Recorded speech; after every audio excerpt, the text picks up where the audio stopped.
Слава народу-победителю! С праздником вас! С Днем Великой Победы! Ура!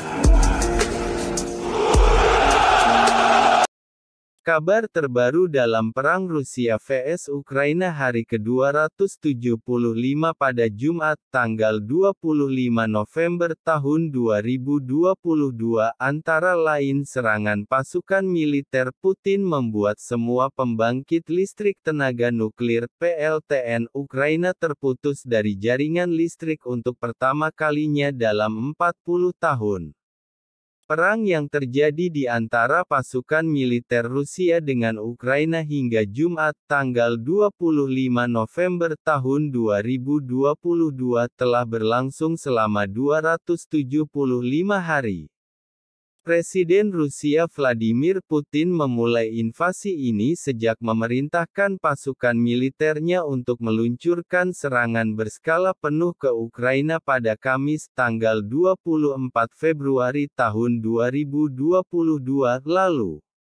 Invasi ini juga disebut Putin sebagai operasi militer khusus dengan tujuan untuk memberantas genosida di Donbas, serta demiliterisasi dan denazifikasi.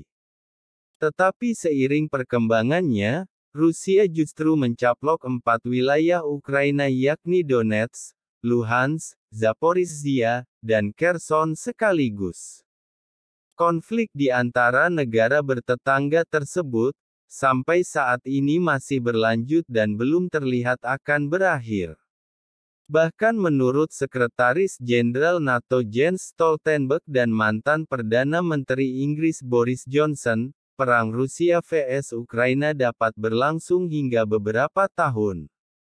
Rusia berisiko menyebabkan bencana nuklir dan radioaktif dengan meluncurkan serangan, kata Kepala Energi Nuklir Ukraina. Pasalnya serangan itu membuat semua PLTN Ukraina terputus dari jaringan listrik untuk pertama kalinya dalam 40 tahun. Pejabat Ukraina mengatakan pada Rabu, tanggal 23 November tahun 2022, bahwa 3 PLTN di wilayah yang dipegang oleh pasukan Ukraina telah dimatikan setelah gelombang terbaru serangan rudal Rusia di fasilitas energi Ukraina. Ukraina mengharapkan 3 PLTN akan beroperasi lagi pada Kamis, tanggal 24 November tahun 2022, malam, kata Menteri Bahan Bakar dan Energi Ukraina Herman Halusenko. Lebih dari 15.000 orang hilang selama perang di Ukraina, kata seorang pejabat di kantor Kyiv dari Komisi Internasional untuk Orang Hilang yang berbasis di Den Haag. Direktur Program ICMP untuk Eropa, Matthew Holliday, mengatakan tidak jelas berapa banyak orang yang dipindahkan secara paksa, ditahan di Rusia, masih hidup dan dipisahkan dari anggota keluarga, atau telah meninggal dan dikuburkan di kuburan darurat. 6 dari 27 negara UE dikatakan menentang tingkat batas harga yang diusulkan oleh G7, yang akan mulai berlaku pada tanggal 5 Desember tahun 2022 mendatang. Adapun hal ini bertujuan untuk mengekang kemampuan Rusia membayar perangnya di Ukraina tanpa menyebabkan guncangan pasokan minyak global.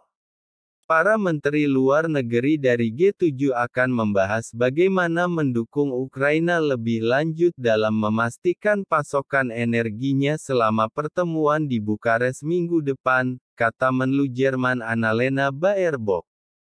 Uni Eropa terus maju dengan paket sanksi ke-9 terhadap Rusia sebagai tanggapan atas serangan Moskow terhadap Ukraina, kata Ketua Komisi Eropa Ursula von der Leyen saat berkunjung ke Finlandia. Ursula von der Leyen mengatakan Uni Eropa akan memukul Rusia di tempat yang menyakitkan untuk menumpulkan lebih jauh lagi kemampuannya untuk mengobarkan perang terhadap Ukraina.